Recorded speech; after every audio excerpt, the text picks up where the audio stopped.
Okay, so I'm doing the Haiku Sugawara X listener. So if I say his name wrong, I'm not. My Japanese is like my fourth language. I don't speak very well of it.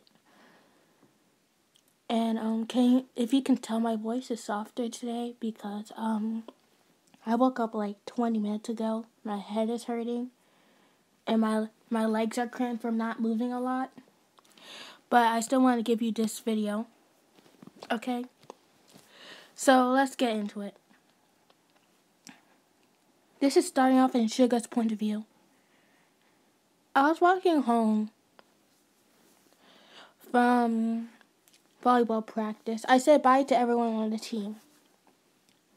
I was going to walk with Hida, but I felt stressed today, so I decided to walk home by myself because it always helps me clear my head. When I was walking to my house, I heard singing. I don't know why, but I decided to follow it. I see a beautiful lady with a tail sitting on a rock singing. I approached her, but I accidentally stepped on one of Kit's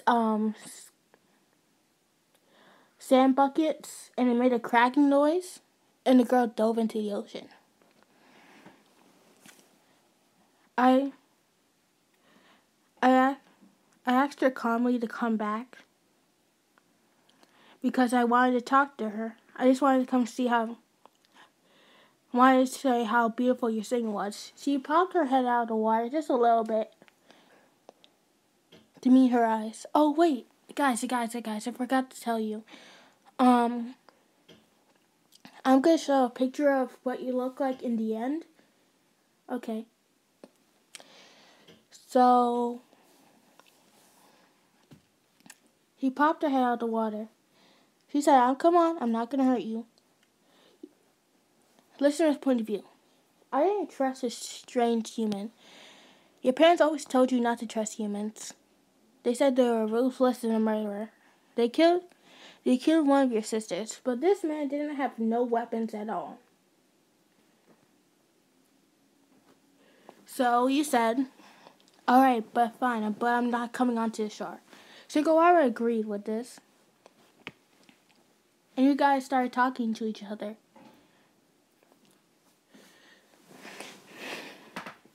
And you got to know each other very well. Every now and then when he can, he comes and visits you. But then one day something terrible happened. Some idiot decided to dump oil in a part of your ocean. It was everywhere.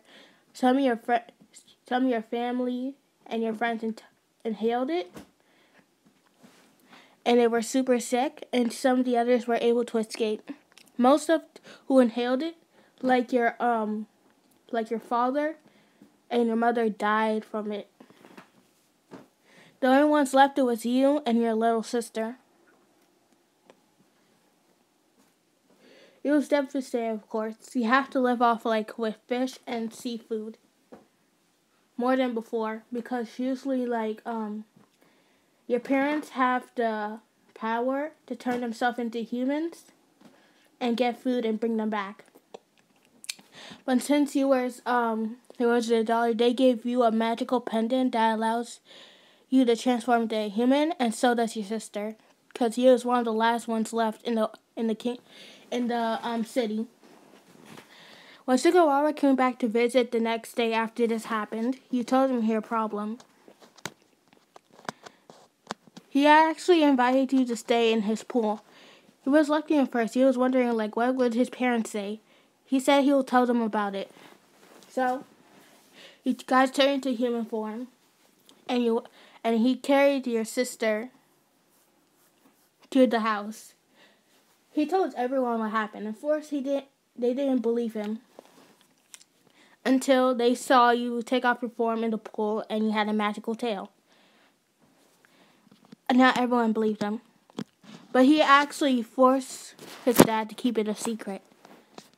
Because his dad, in this AU, his dad is a greedy, greedy man. One day he invited one person and he tried to sell you while Sugawara wasn't there, but he stopped him. This happened time and time again. Sugawara's mother was pissed at him for keep on trying to sell you and your sister. But one day he almost got away with it. When Sugawara's mom wasn't home and Sugawara was at school, he invited some salesman to come and take you. He paid Sugawara's dad at least $4 million for both of you guys. After that, he stuffed you guys in a cage with water, and walked off, and took you guys to his car, and he drove off. When Sugawara came back home, he brought back food to you, but he didn't see you in the pool. He looked over the whole entire house and couldn't find you guys. His dad lied, said that they ran away, but Sugawara knew better than they would ran away purposely. Then he accused his dad of selling them, and he finally admitted to it. Sugawara was so pissed at his dad, like he literally attacked him. But after he was done, he went off. He asked you where the truck was that was taking you. Sugawara's dad refused to give it up because he wanted to keep his money. Sugawara was disgusted of how greedy his dad has become. So he put it back on. He got dressed out of his volleyball uniform, put back on his shoes, and went looking for you. That's the end of part 1. There will be a part 2 soon. Okay, bye guys.